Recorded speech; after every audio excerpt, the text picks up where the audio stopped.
Isso aí. Nós vamos fazer uma reflexão. Ele vai pregar no segundo momento.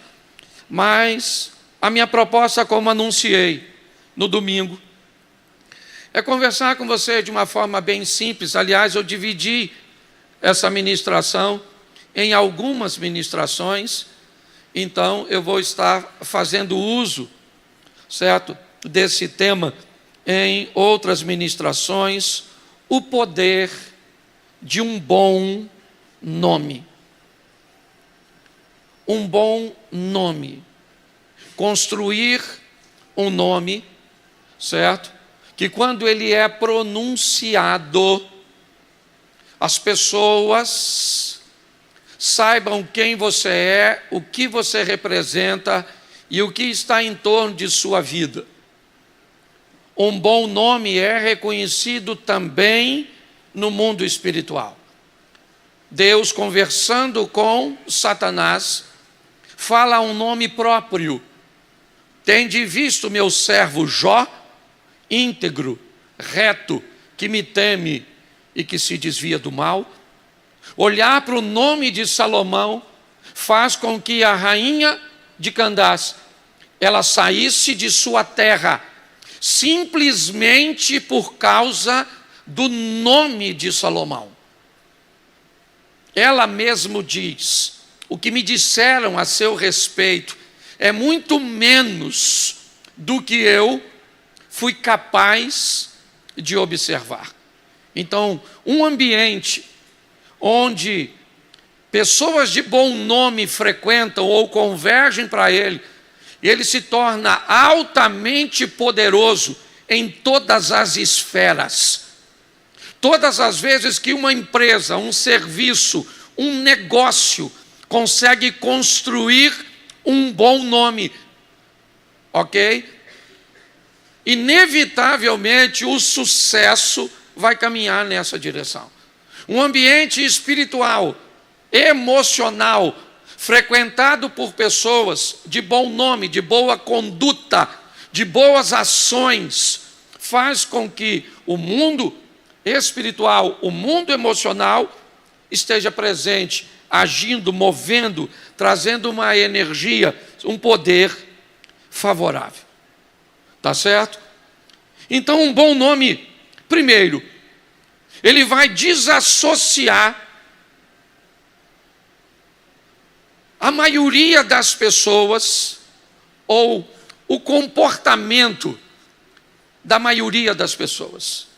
Quando você conserva um bom nome, inevitavelmente o seu nome vai sobressair a regra. Normalmente você será uma exceção. Mesmo que você se sinta igual aos outros, mesmo que os outros achem ou pensem ser igual a você, as decisões, a conduta, as ações nos separam. É assim que funciona. Todas as vezes que você resolve viver de uma forma correta, aprezar o seu nome, o nome de sua família, certo? O nome da sua instituição, inevitavelmente, isso transforma você numa pessoa diferente, desassocia você da maioria das pessoas. Você está numa escola, numa classe, quando você resolve construir um bom nome, inevitavelmente isso vai desassociar você dos demais. Um bom nome nos leva, né, a um ambiente diferente. Mas nas Escrituras Sagradas, e hoje eu quero me deter nisso, e só fazer uma colocaçãozinha de um indivíduo que levou muito bem seu nome. Nas Escrituras Sagradas, assim como em alguns povos, o nome de uma pessoa dizia muito a respeito dela. Aliás, se colocava o nome muito, né, associado a emoções, a situações climáticas e até mesmo proféticas. Povos como indígenas, por exemplo, se um menino nascesse durante uma grande chuva, a probabilidade do nome dele ser tempestade era grande. Era assim que funcionava, certo? Na Bíblia, muitas vezes, nós vamos usar, ou ver diversos nomes envolvendo o ambiente do nascimento. Coloca para mim, por gentileza, certo? Gênesis 25, 26. Está lá, ó. Depois saiu seu irmão agarrado a sua mão ao calcanhar de Esaú. Por isso, olha só porque o garotinho segurou no calcanhar do irmão, botaram o nome dele de Jacó, dando a conotação que aquele garotinho, certo, queria sobressair o seu irmão, tomar o lugar dele. Provavelmente o garotinho não tinha noção do que estava fazendo. Mas era o hábito, colocar o nome de acordo com as situações. Quer mais exemplo? Gênesis 35, 18. Coloca aí, esse é um dos piores. E aconteceu que, saindo-lhe a alma porque morreu, chamou-lhe Benoni. Eu não sei se foi a Raquel, certo?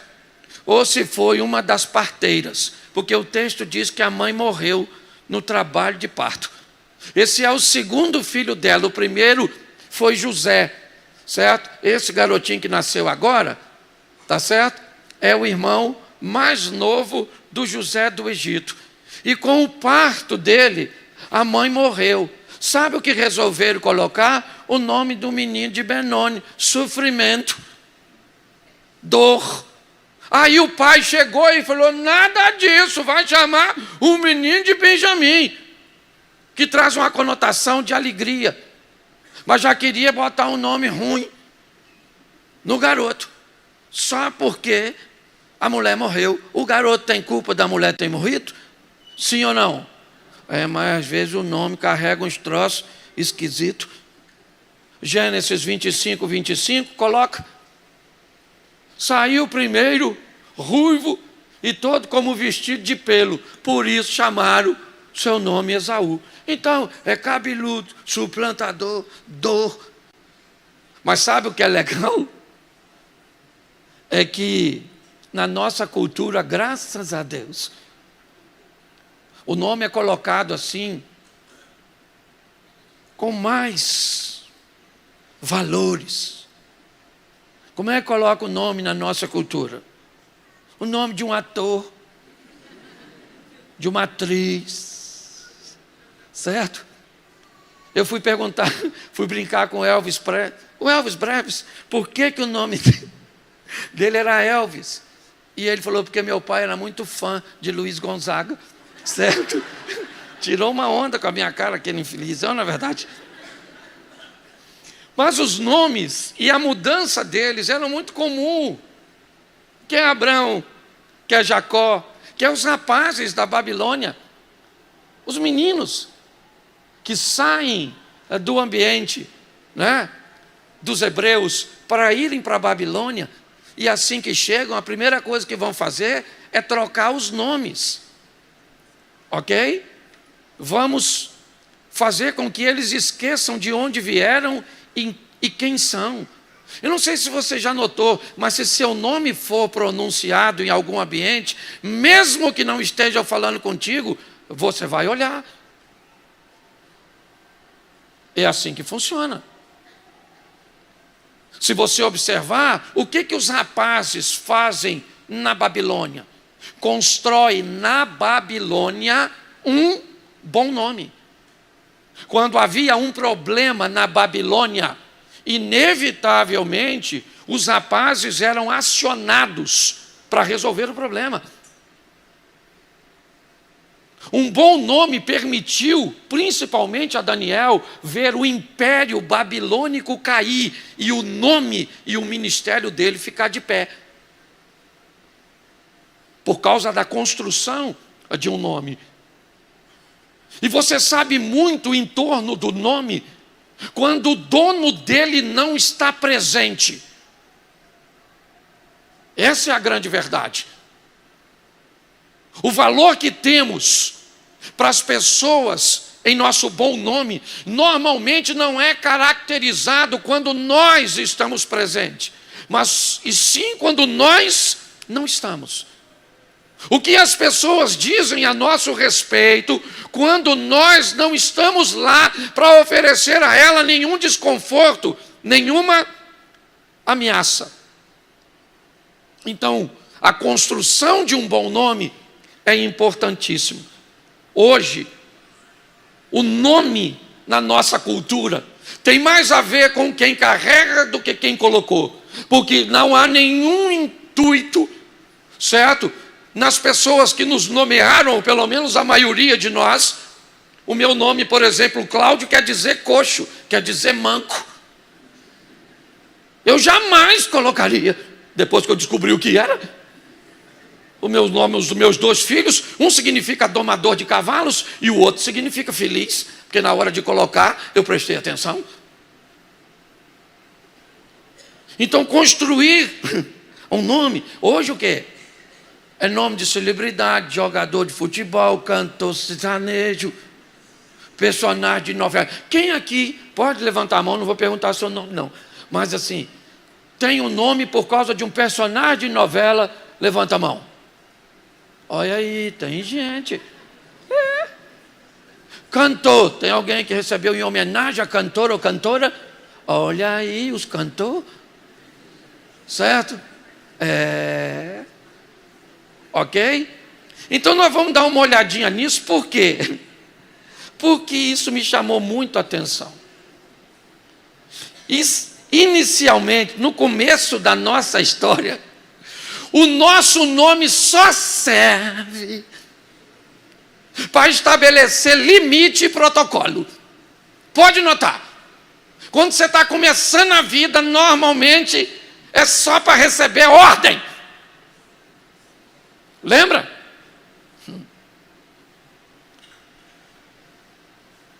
Para, Cláudio. Cláudio, sai daí. Cláudio, fica quieto. Cláudio, vai tomar banho. Cláudio, vai almoçar. Cláudio, entra. Eu estava preparando essa mensagem, eu escutava isso. Minha tia falando. Entendeu? Era só para receber ordem. Vai dormir, Cláudio. Fica quieto, Cláudio. Come tudo, Cláudio. Senta, Cláudio. Você lembra disso? O nosso nome, aliás, para se construir um bom nome, você tem que ouvir muitas vezes o seu nome, determinando protocolos e limites. Crianças que não ouvem seu nome com limites, certo? E para obedecer protocolos se tornam adultos bem confusos. Então no começo é só para obedecer. Isso era bom demais. Sim ou não? Não. Você queria tomar banho? Você queria entrar? Não queria. Você queria obedecer? Não queria. Certo? Mas seus pais falaram bastante. Principalmente se você era bagunceiro no início. Certo? Que era para você ser uma pessoa que entendesse de limite, o que pode, o que não pode. A Bíblia é bem clara em dizer, um dos filhos de Davi, que mais lhe deu problema, se chamou Adonias. E um motivo foi pelo qual ele apresentou tantos problemas, sabe qual foi? Seu pai não contrariava ele. Ele foi um rapaz que não soube o que era limite, certo? Quis usurpar o que era do seu irmão. Não quis aceitar a decisão de seu pai. Então, um bom nome começa com pessoas, certo? Que vão ouvir muito esse nome, envolvido com limites, com protocolos. Hoje é um grande desafio para nós, às vezes, lidar com crianças, com adolescentes. Aliás, hoje, muitas igrejas nem sabem mais o que fazer com as crianças num culto. Porque as crianças sequer são capazes de identificar um protocolo de culto. Hoje eu vi um vídeo de um garotinho que devia ter 7, 8 anos, passando num supermercado, eu não sei se você viu isso, e ele vinha derrubando tudo. Alguém viu isso aí? Olha só, isso. E ninguém falava nada, não sabia o que dizer naquele ambiente. Então, se você quer construir um bom nome, ou quer que seu filho construa um bom nome, certo? Aprenda a dar a eles limites, dar a eles protocolos, pois é assim que funciona. Os próximos espectadores de um bom nome, ok? Começa a ser as autoridades, os familiares, os amigos da família. Entendeu? Quando seu filho vai para a escola, agora ele carrega o nome dele envolto no seu. Essa que é a grande verdade. Agora, quando alguém vai à sua casa, quando você vai à casa de alguém, inevitavelmente as pessoas estão observando você. E quando você sair, elas vão falar do seu comportamento, do comportamento de sua esposa, do comportamento do seu casamento, do comportamento dos seus filhos.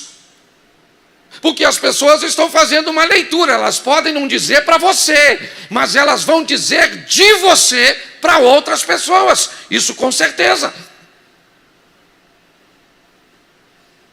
Então, quando os limites, os fundamentos são bem estabelecidos, a próxima fase agora é jogar a criança para o ambiente coletivo, é jogar a criança agora para lidar, certo? Em seus relacionamentos interpessoais. Como é que ela se comporta com os amigos da escola? Como é que ela se comporta com uma autoridade de um professor? Como é que ela se comporta na casa de uma outra pessoa? Diante de comida, de liberdade. Inevitavelmente, um bom nome começa, né? A ser construído, a ser formatado. O professor vai falar bem daquela criança. O vizinho vai falar bem daquela criança. Os familiares vão falar bem daquela criança.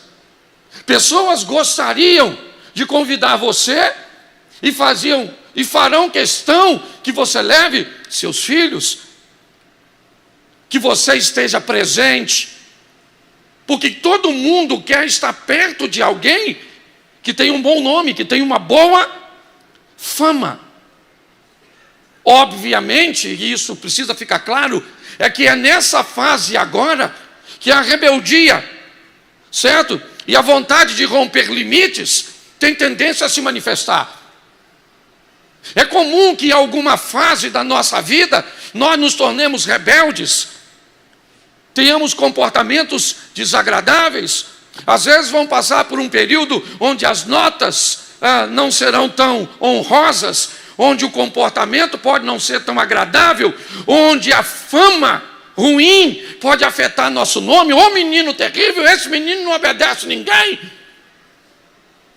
Ô troço desagradável.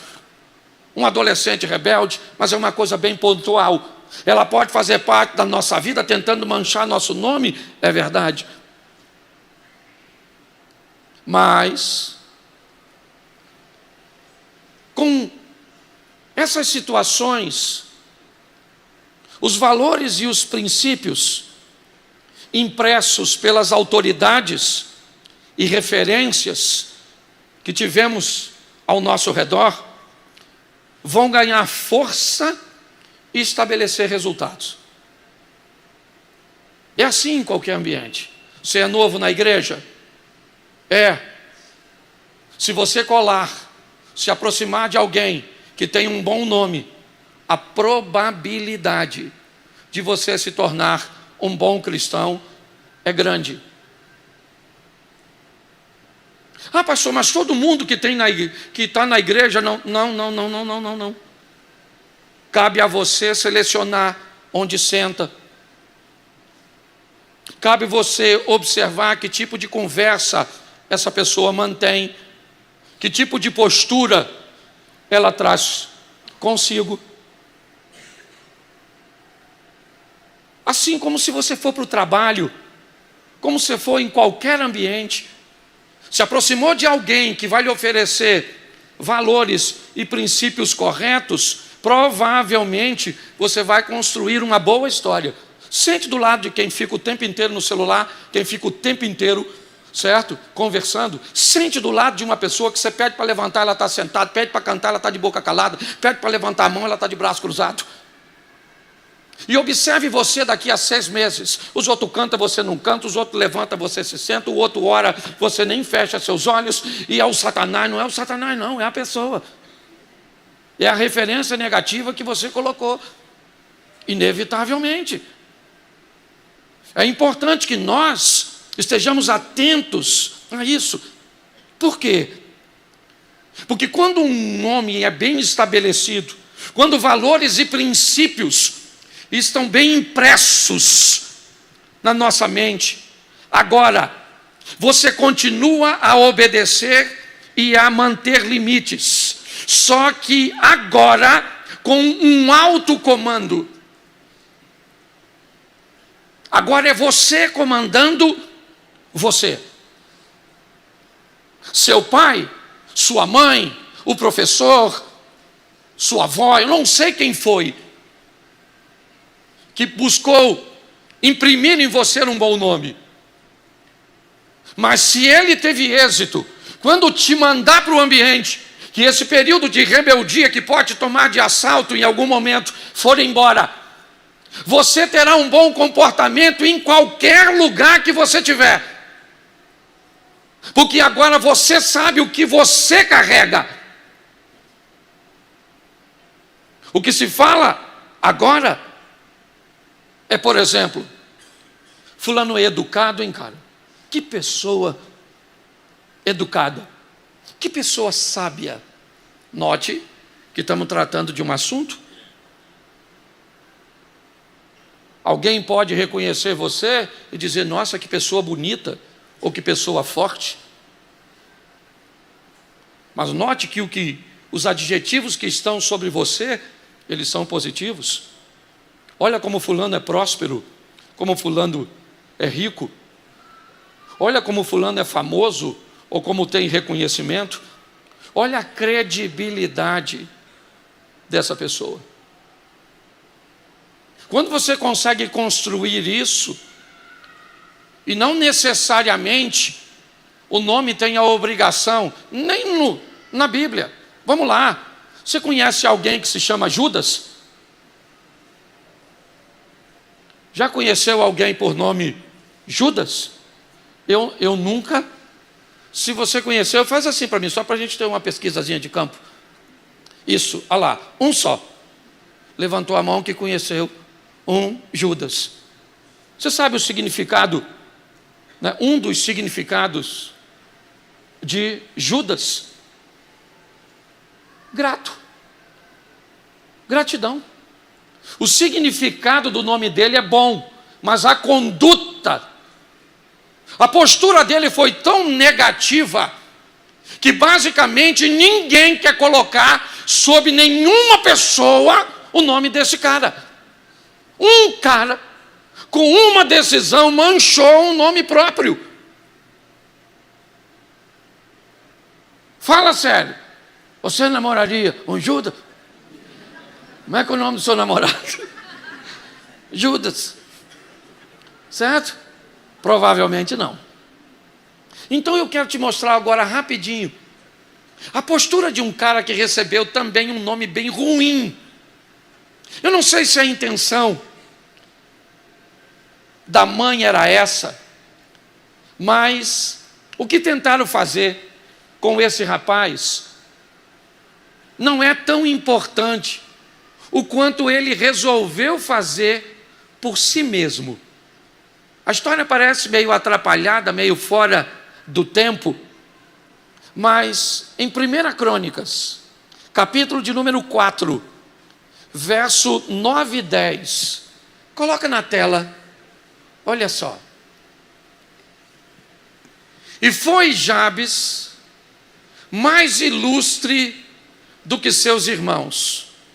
Sua mãe deu-lhe o nome Jabes, dizendo: porquanto com dores dei à luz. Verso 10. Porque Jabes invocou o Deus de Israel, dizendo: se me abençoares muitíssimo, se meus termos ampliardes, e tua mão for comigo, e me fizeres que do mal não seja afligido. E Deus lhe concedeu o que lhe tinha pedido.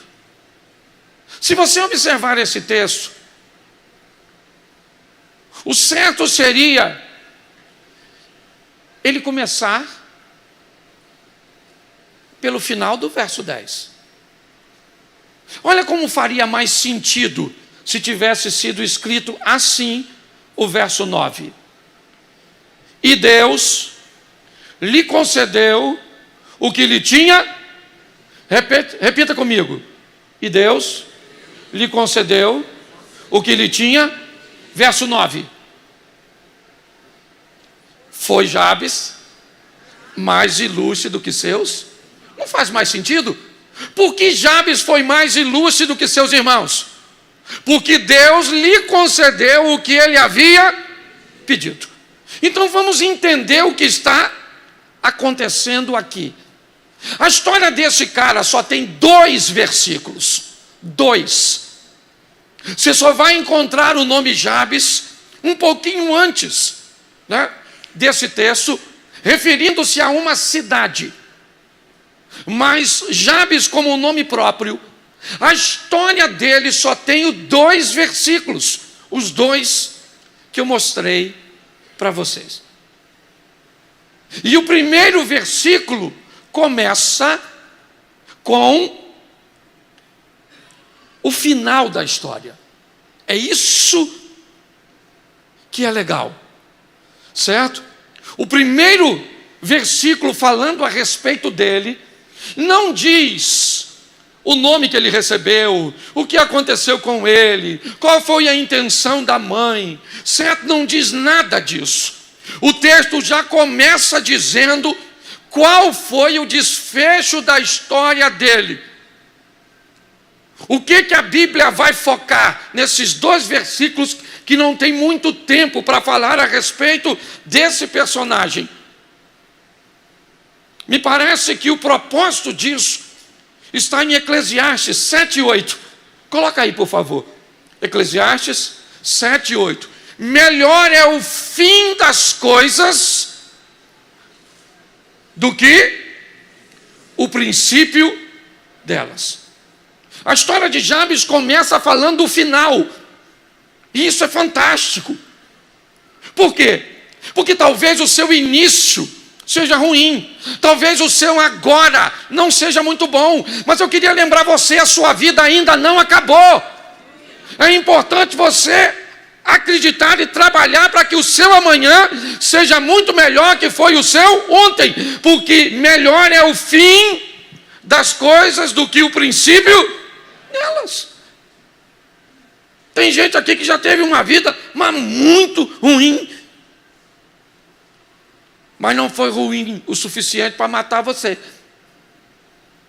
Então o que você descobriu? Certo? Que sua história pode até não ser tão grande, mas o final vai ser muito melhor que o começo.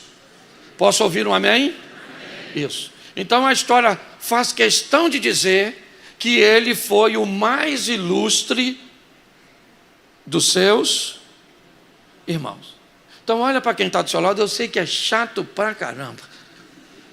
Eu até disse que não ia fazer, mas às vezes a gente vê as pessoas tão dispersas. Isso você também não é obrigado a fazer, não. Não quiser falar, não fala, que se dane. Certo? Certo? Mas se você quiser falar, olha para quem está do teu lado, diga, ainda não terminou. É isso aí. Ainda não terminou. Seu casamento ainda não terminou. Sua empresa ainda não quebrou. Sua fé ainda não desfaleceu. Você está entendendo? Ainda não acabou, ainda não terminou. O fim dessa história será melhor do que o começo. É assim que funciona. Mas vamos para o texto, que nós não temos muito tempo. Olha o que diz o verso 9. Eu fico pensando. Volta lá, por favor. 2 Crônicas. Onde estávamos? Consegue voltar? Me ajude aí. 4:9. Isso. Sua mãe deu-lhe o nome Jabes, dizendo: porquanto com dores dei à luz. Ô, gente, eu fico pensando, o que faz uma pessoa fazer isso com o filho? Parece que o propósito é botar o nome na criança ou num outro indivíduo, para ela carregar para sempre o estigma de que foi alguém que fez a sua mãe sofrer. Pare e pense. Uma mãe colocar um nome, certo? Para que ele lembre, porque só pode ser. Ô Jabes, quem é o Jael? Que é o Jabes lá? Pô, o Jabes. Por quê? Porque o rapaz causou muito sofrimento na mãe dele. Muita dor. Pare e pense. Eu comecei a olhar para esse texto e comecei a pensar. Se essa frase não poderia fazer com que Jabe carregasse a sensação de ser culpado de uma dor. Porque pensa numa coisa que pode paralisar as pessoas, é o sentimento de culpa. Quando alguém se sente culpado, ele se sente merecedor daquilo que está vivendo. E se ele aceitar isso, já era. Eu gosto de Jabes por quê? Porque ele não se sente culpado. Por mais que o nome esteja sobre ele, é verdade. Por mais que a sua própria mãe, por mais que todas as vezes que chamem seu nome, o contexto, o sofrimento está na pauta. Mas eu tenho dito isso muito para a igreja. Fuja da culpa e assuma a responsabilidade. Você não é culpado. Para com esse negócio. Todas as vezes que alguém se sente culpado, eu vou te dar um exemplo agora que é bem legal. Coloca aí Gênesis 3:12. Gênesis 3, verso 12. Você pode ler?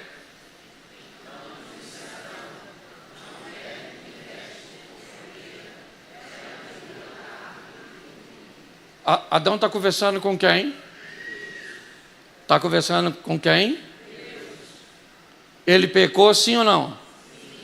Ele está se sentindo culpado, sim ou não? Sim ou não? Sim. E todo mundo que se sente culpado precisa e está procurando uma boa desculpa. Todas as vezes que você encontra um responsável, ele não procura desculpa, ele procura solução. Responsável busca solução, culpado busca desculpa. E Adão está sentindo tão culpado, olha o que ele disse: a mulher que me deste. O que Adão está conversando com Deus? Está falando o que com Deus? A culpa é tua, ó Deus, que me deu essa bagaça dessa mulher. Olha só. Ela, por sua vez, não vai ficar. Certo? Coloca o 13. Disse o Senhor Deus a mulher: por que fizeste isso? E o que é que ela respondeu?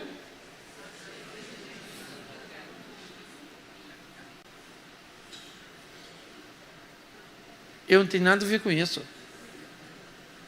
O problema é da cobra. Certo?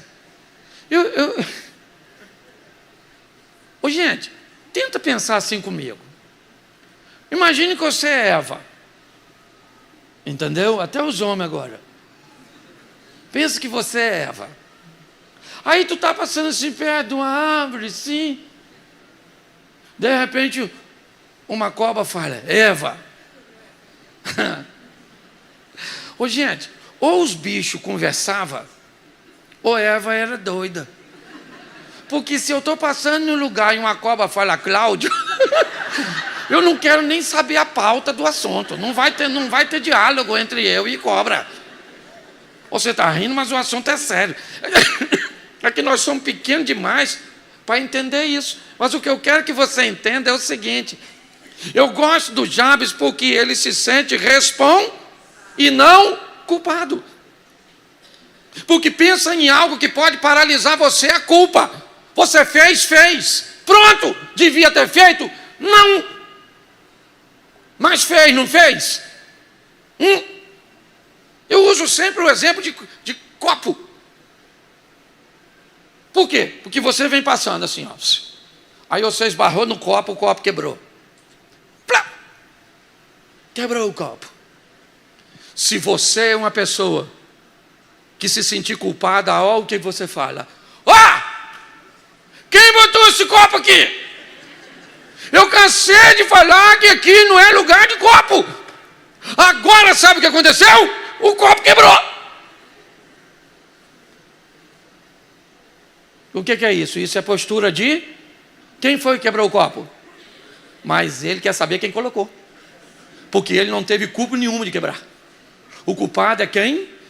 Mas presta atenção quando um responsável quebra o copo. Quebrou o copo. Ô, gente, não vem aqui não, hein? Quebrei um copo. Vou pegar a vassoura, vou tirar os cacos. Aliás, esse já é o terceiro copo que quebra essa semana. Porque o responsável, ele não tem dificuldade de enfrentar aquilo que está fazendo. Entendeu? Hoje a maioria das pessoas destrói seu nome, por quê? Porque não são responsáveis por nada, elas se sentem culpadas. Então o culpado é Deus. Hein? Você casou, não casou com esse aí? E quem foi que te deu ele? Deus. Onde Deus estava quando eu casei? Onde sempre esteve no controle de tudo. Você que não olhou a praga. Então vai lá, Faraó, fica com ela. Ué? Mas a verdade é essa, certo? O texto diz: a mãe colocou o nome sobre ele. Senti dor, então carrega aí, Jabes. Jabes disse: eu não vou levar isso. Não. Eu vou ser o melhor nome da minha família. Eu vou ser o mais ilustre dentre os meus irmãos. Mas você carrega um nome de dor, carrega um estigma de fracasso. Isso é o que tentaram fazer comigo, mas eu não vou permitir. Então preste atenção o que esse cara faz agora. A primeira coisa que esse moço faz, volta, Crônicas 4, verso 10. Isso. Porque o Jabes fez o quê? Invocou o Deus de... Preste atenção em mim. Esse camarada, com tudo aquilo que tinha contra ele, enquanto era garotinho, ouviu o seu nome com todos os limites que nós ouvimos. Enquanto era um pouquinho mais rapazinho, talvez tivesse que explicar ou se envergonhar em algum momento de ter um nome tão desagradável. Mas chega um momento que não tem mais papai, não tem mais mamãe. Eu não sei qual é a idade que você vai ser se submetido ou se submeter a cuidar do seu próprio nome. Grande parte de nós aqui não tivemos um pai ou uma mãe para cobrar o tempo inteiro. Alguém para estabelecer limite, para te formatar. A maioria de nós fomos formados pela vida. Essa é a grande verdade. Chega um momento em que o Jabes se torna responsável pelo seu nome. E quando ele se torna responsável pelo seu nome, o texto diz, nesse momento, ele invocou o Deus de Israel. Que Deus? O Deus do Abraão, que ele sabia muito bem quem era, pois nós já estamos em Crônicas. O Deus de Isaac, o Deus de Jacó, o Deus do José, o Deus do Moisés, o Deus do Josué. Esse camarada sabe o que Deus pode fazer. E se ele quer vencer, quem pode dar a vitória a ele é o Todo-Poderoso. Então Jabes vai orar, vai invocar, vai chamar, vai puxar o texto, certo? E a palavra invocar tem a ver com puxar, trazer, certo? Não é simplesmente uma oração, uma precezinha, não. Ele puxa. Puxa o quê? Puxa Deus. Puxa os princípios, os valores, o poder. Traz do céu para a terra, para a vida dele. Ele invoca. Coloca Jeremias 29:12. Isso. Então me invocareis, e ireis, e orareis a mim, e eu vos ouvirei. É isso que esse cara está fazendo. Entendeu? Apesar de todos os posicionamentos contrários. O que é você empresário? Você tem que lidar com a carga tributária brasileira, uma das maiores do mundo. Você tem que lidar com colaboradores basicamente, totalmente desqualificados para lidar com seus produtos, com seus serviços, com o nome que você planeja construir. O que você é? Você é um pastor? Vai ter que aprender a lidar com um comportamento ruim das pessoas, que com eles destrói o nome de sua denominação, de sua igreja local, e por que não dizer, até o seu próprio nome. Nós temos que estar preparados para isso. Jabes é alguém que puxa, porque ele sabe, se ele invocar o Senhor, se ele caminhar na direção do Senhor e chamar o Senhor vai vir. Buscar-me-eis e me encontrareis quando me buscardes de todo o vosso coração. Segunda coisa, verso 3. Não, volta para o verso 10, depois é que eu vou dar o texto. Crônicas, sempre Crônicas 4:10, a partir de agora, tá? Quando voltar para Crônicas, é o capítulo 4:10. Só são 2 versículos. Isso, preste atenção. Se me abençoe, olha a oração do cara. Invoquei o Deus de Israel, e a oração é o seguinte: se me abençoares muitíssimo. Preste atenção no que esse cara carrega com ele. Ele faz questão de dizer: eu sei quem eu quero ser, eu sei onde eu quero ir, eu sei quem eu quero me tornar. Então, se eu estou falando com Deus, se é Ele Deus, se Ele está invocando o Senhor e é Ele e Deus, Ele pode falar do jeito que Ele quiser. Ele pode abrir o coração dele e dizer: eu quero mais do que muito, eu quero muitíssimo, é isso que eu quero. No que ele pode estar se espelhando, impedindo isso? 1 Reis capítulo 3, verso 3. um de seus ancestrais, não muito longe, Salomão. Salomão amava ao Senhor, andando nos estatutos de Davi, seu pai, somente que nos altos sacrificava e queimava incenso. Note, esse texto diz que Salomão amava ao Senhor. Bota o 12. E eis que, segundo as suas palavras, certo? Eis que te dei um coração tão sábio e entendido, que antes de ti igual não houve, e depois de ti não se levantará. Bota o verso seguinte. E também, até o que não pediste, te dei. Assim riquezas como glória, de modo que não haverá um entre os reis por todos os teus dias. Preste atenção.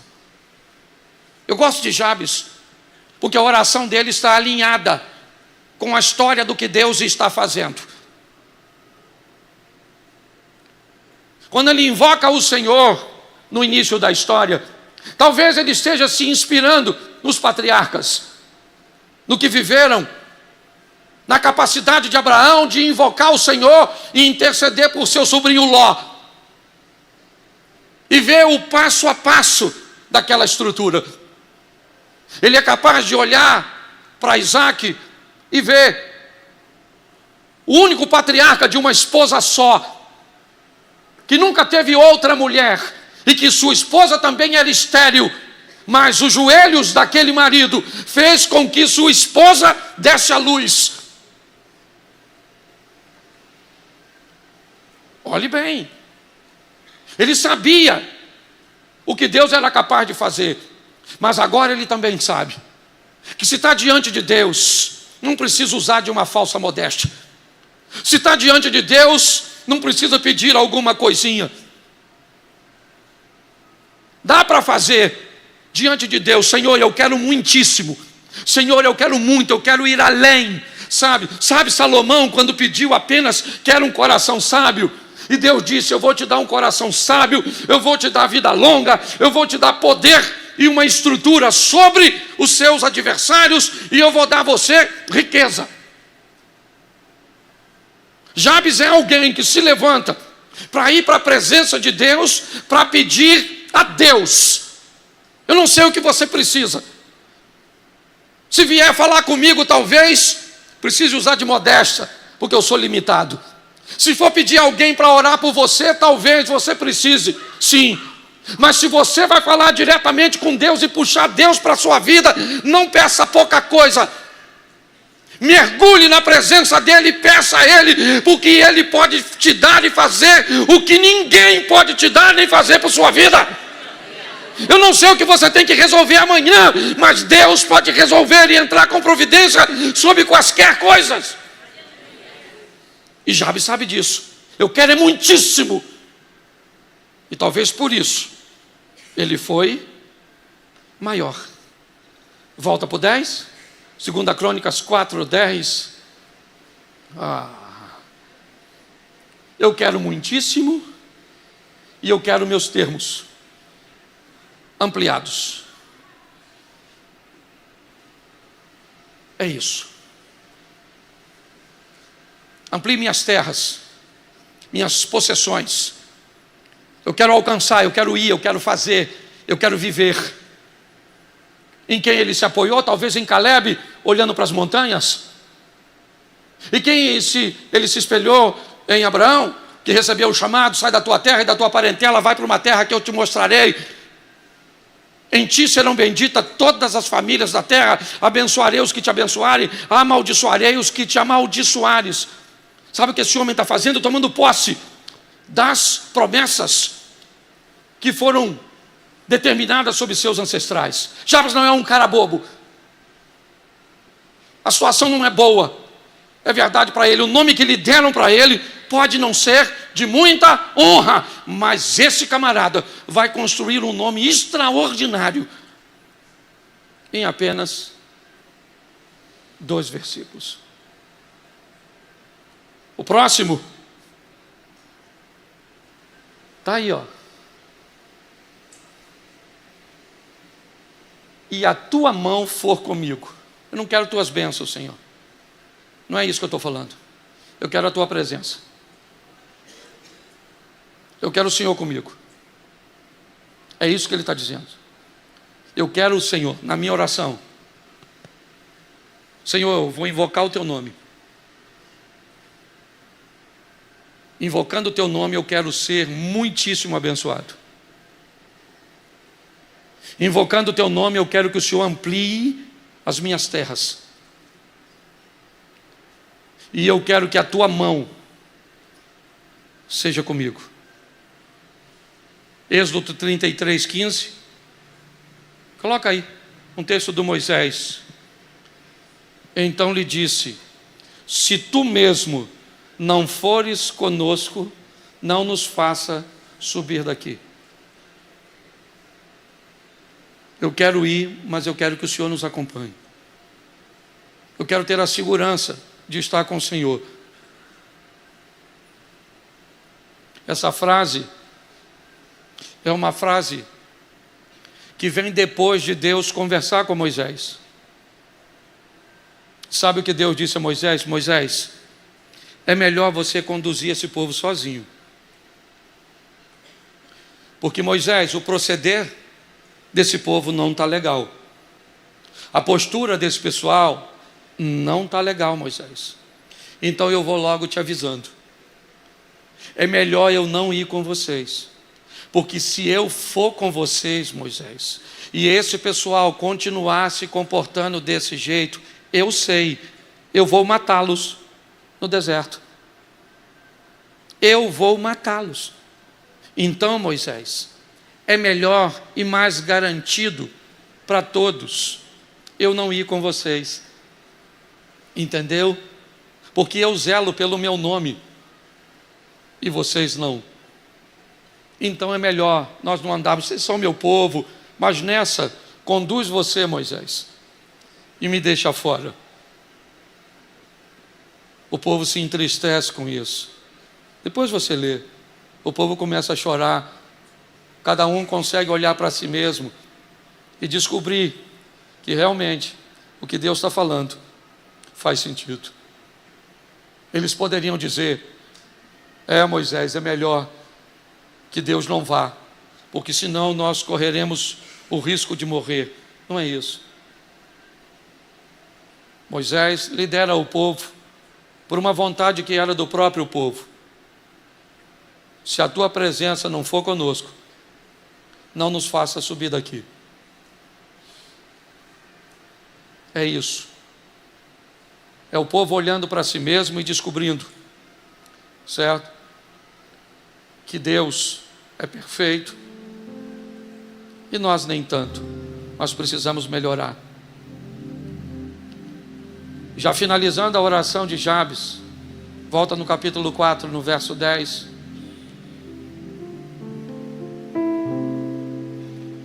E fizeres que do mal eu não seja afligido. Olhe bem o que ele está pedindo agora. Talvez eu nem tenha um versículo muito claro antes desse texto para dar a você, mas eu tenho um lá na frente que pode ser bem propício para esse momento. Não me deixes cair em tentação, mas livra-me do mal.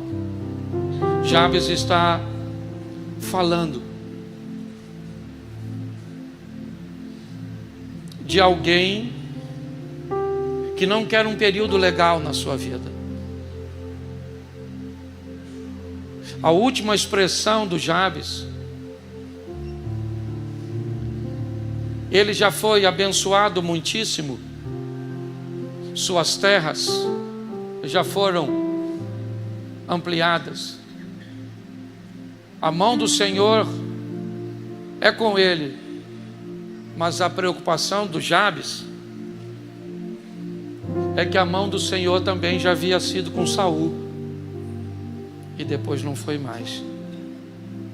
É que a mão do Senhor também já havia sido com Sansão, e depois não foi mais. Porque para Saul os últimos dias foram piores que os primeiros. Para Sansão os últimos dias foram piores que os primeiros. O Jabes quer terminar bem, quer encerrar a carreira, quer guardar a fé. Então ele já foi muitíssimo abençoado, seus termos se tornaram grandes, a presença de Deus e a mão do Senhor é reconhecida sobre ele. Mas ele não quer ser um pródigo, ele quer ser alguém que sustenta, alguém que leva até o fim aquilo que começou. Chegamos à seguinte conclusão com a história de Jabes. Primeiro, suas desculpas não são suficientes para estabelecer o fracasso como seu destino. Talvez o que você chama de fracasso tenha a ver com a medida errada que você está usando. Talvez trazendo uma medida do outro para a sua vida. Terceiro, verifique se não há um culpado te prendendo nessa situação. Quem é o culpado? Seu pai? Foi o pastor da igreja que você frequentou? Ele é o culpado do seu ministério? É isso que você vai me dizer?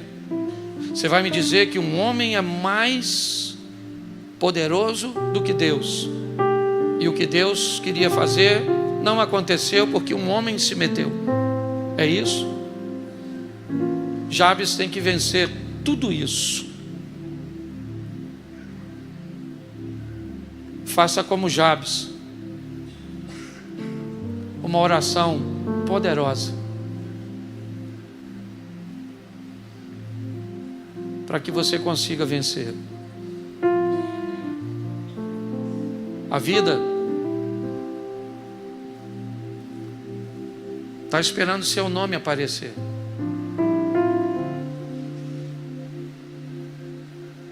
Que horas que seu nome vai aparecer? Quando ele aparece? Fique de pé nesse momento.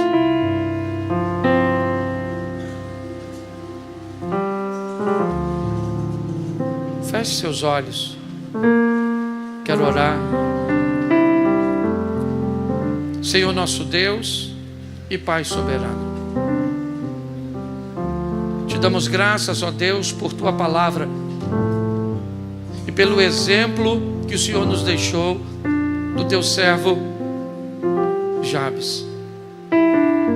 Alguém que conseguiu sobressair, tomando decisões assertivas, assumindo a postura de trazer o Senhor para a vida dele, sabendo de verdade quem ele estava trazendo, e por isso a medida sempre foi muito grande. Os pedidos envoltos na oração deste moço eram coisas cujas quais ele não podia pedir para homens, mas se estava na tua presença, ele podia fazê-lo. Toma cada um de nós em tuas mãos. Nós também estamos construindo o nosso nome. Nós também estamos construindo a nossa história. E que sejamos também pessoas honradas, que quando o nosso nome for dito, tudo aquilo que nós representamos como família, como empresa, como igreja, como o Senhor, seja honrado por nossa conduta. Leva-nos, ó Deus, aos nossos lares, guardado por tuas boas mãos poderosas. E que o grande amor de Deus, o nosso Pai, a graça de nosso Senhor e Salvador Jesus Cristo e as doces consolações do Santo Espírito de Deus seja para com todo o povo do Senhor, e todos digam: olhe para mim aqui antes de você sair. Se você quiser voltar para Jesus, se você quiser recebê-lo pela primeira vez, receber uma oração, saber a respeito de nossos horários, nossa agenda, saia aqui pelos fundos, vire à sua esquerda, tem uma sala, um grupo de pessoas para te receber. Dê pelo menos aí 5 abraços e diga boa semana, até quarta-feira, certo? Quarta nós vamos estar aqui, e já às 20 horas começamos o nosso segundo culto.